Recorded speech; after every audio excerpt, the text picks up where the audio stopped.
Waladzina amanu billahi wa rasulihi walam yufarriqu baina ahadim minhum ulaika sawfa yutihim ujurahum wa kana Allahu ghafurur rahim. Nah, ini sebaliknya dari apa yang diterangkan di atas itu. Waladzina amanu, dan orang-orang yang beriman kepada Allah billahi wa rasulih, dan kepada rasulnya. Walam yufarriqu baina ahadim minhum, dan tidak membeda-bedakan, memilih-milih di antara Allah dan rasulnya itu. Mereka tidak membedakan gitu. Ulaika sawfa yu'tihim ujurahum, maka mereka itulah kelak akan kami beri pahala mereka itu. Pahala mereka akan kami berikan di akhirat itu, lantaran dia itu tunduk patuh pada Allah dan Rasulnya dan tidak membeda-bedakan antara Allah dan Rasulnya.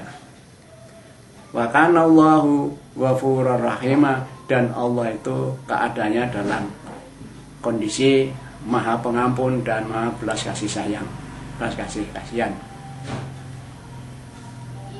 Nah, demikianlah itu mau diperhatikan itu. Yas'aluka ahlul kitab antunazila alaihim kitabam minas sama. Faqad sa'alu Musa akbar min dzalika faqalu arina waha jahratan faqadathum sa'iqatu bidulmihim thumma taqadul ijla min ba'di ma ja'atuhumul bayyinat fa'afauna an dzalika wa ataina Musa sultanan mubina.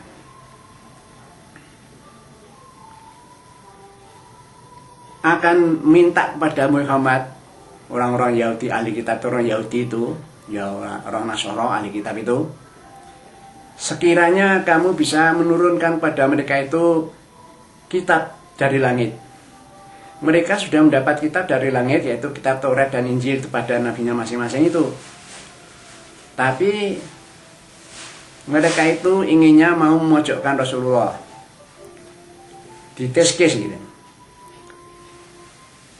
Muhammad, apakah kamu bisa menurunkan kitab dari langit kepada kami? Nah, itu kan menantang, mencoba Muhammad itu dicek itu, bisa enggak itu, kuasa enggak itu menurunkan Quran ataupun ayat dari langit itu. Dia mintanya kepada Muhammad seperti itu kan pertanyaan yang tidak logis, permintaan tidak logis.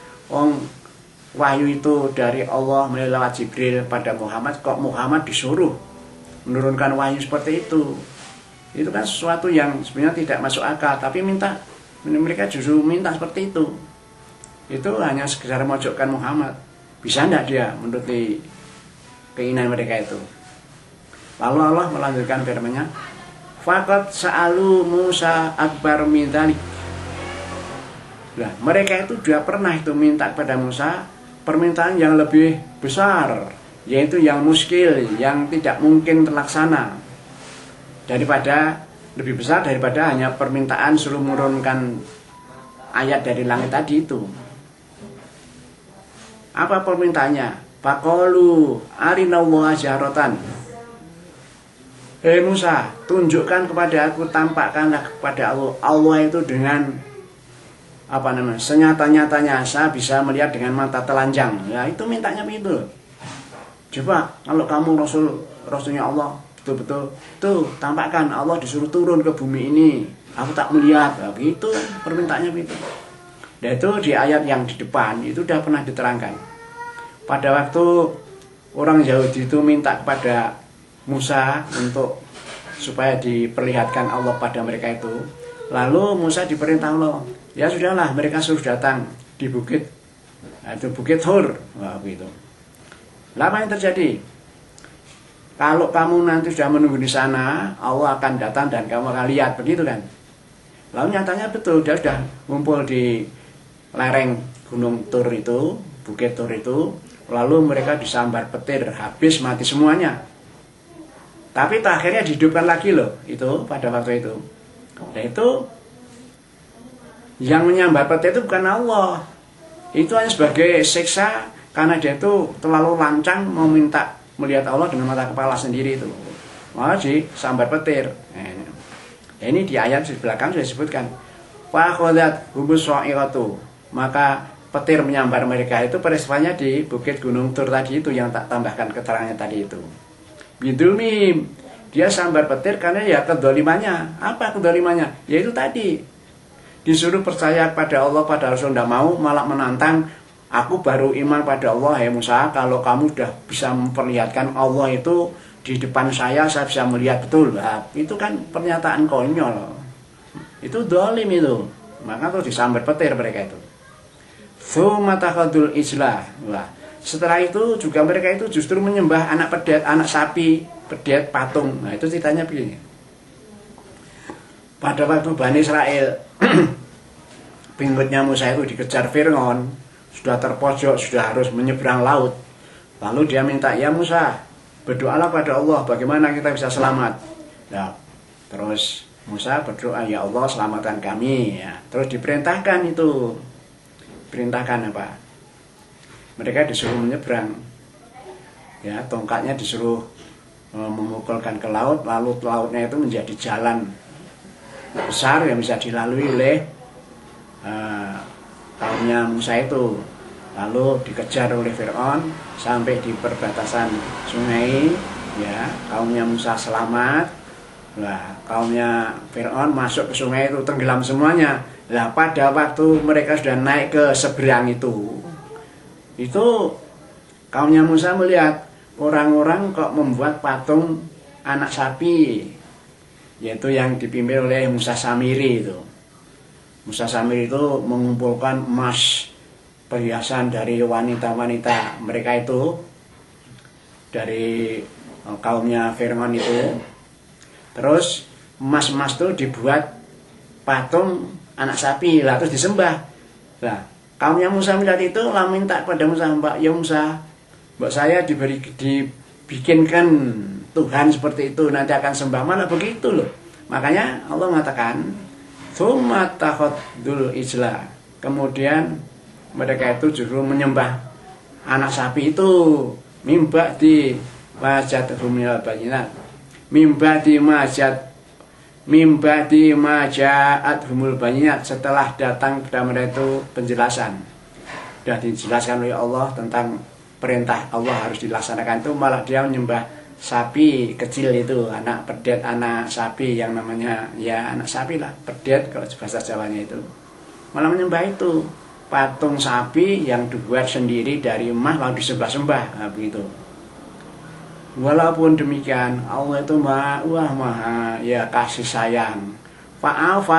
Fa'afauna andalika, justru mereka itu oleh Allah dimaafkan. Nah ini loh, Allah itu terlalu ya belas kasihan sekali pada orang-orang Bani Israel seperti itu. Sudah berbuat kesyirikan yang seperti itu tapi dimaafkan.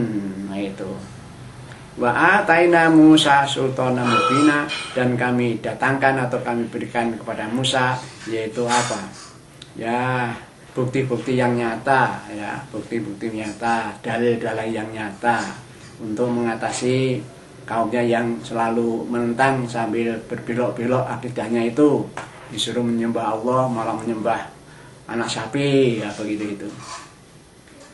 Warofa'na faqaqumutur, warofa'na faqahumutur misakihim bimisakihim, dan aku mengangkat di atas kepala mereka itu apa? Bukit Tur. Karena apa? Mereka itu mengingkari janjinya.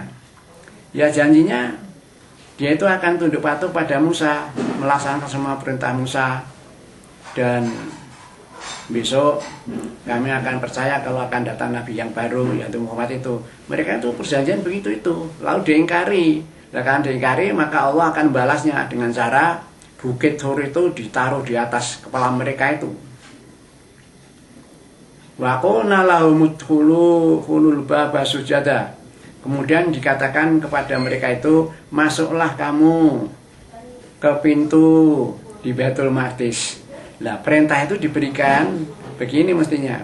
Mereka itu diperintah masuk ke Baitul Maqdis dalam rangka untuk berperang musuh orang kafir, maunya begitu. Perintahnya itu disuruh masuk ke situ, maunya untuk memusuhi orang kafir itu. Sujatan, dengan kamu tidak dalam perintah sujud, tapi kamu membongkok menghormat. Jadi masuk pintu gerbang dengan membongkok menghormat itu. Wa qulna lahum la ta'du Pisabti. Nah, juga diperintahkan kamu, dikatakan pada mereka itu, kamu jangan melampaui batas, yaitu melanggar hari Sabtu. Maksudnya melanggar hari Sabtu itu begini. Berlaku aturan dalam itu agama Yahudi itu, bahwa kalau hari Sabtu mereka itu tidak boleh melaut cari ikan, karena kerjanya mereka itu memang cari ikan di laut. Kalau hari Sabtu kamu tidak boleh itu cari ikan, kamu harus istirahat, selalu beribadah pada Allah begitu. Kegiatan hari Sabtu hentikan. Tapi mereka itu licik. Pada Jumat malam, malam Sabtu itu, dia sudah memasang alat-alat penangkap ikan di laut itu. Lalu betul hari Sabtu mereka itu tidak melaut, tidak cari ikan. Tapi setelah Sabtu malam, ya, mereka itu sudah kembali ke laut mengambil alat-alat penangkap ikan tadi dan sudah dapat ikan yang banyak. Lah, mereka itu licik.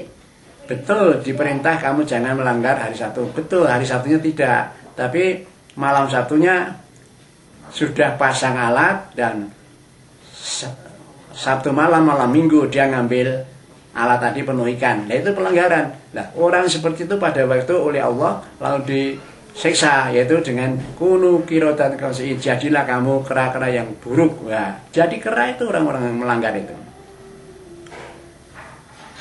Wa akhadna minhum mitsaqan ghalidha, dan aku ambil dari mereka itu janjinya dengan janji yang kokoh itu.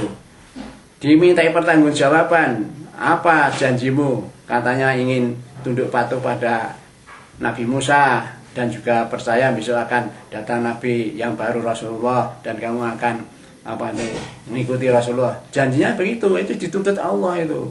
Mau diambil, mana janjimu? Konsekuensi janjimu itu.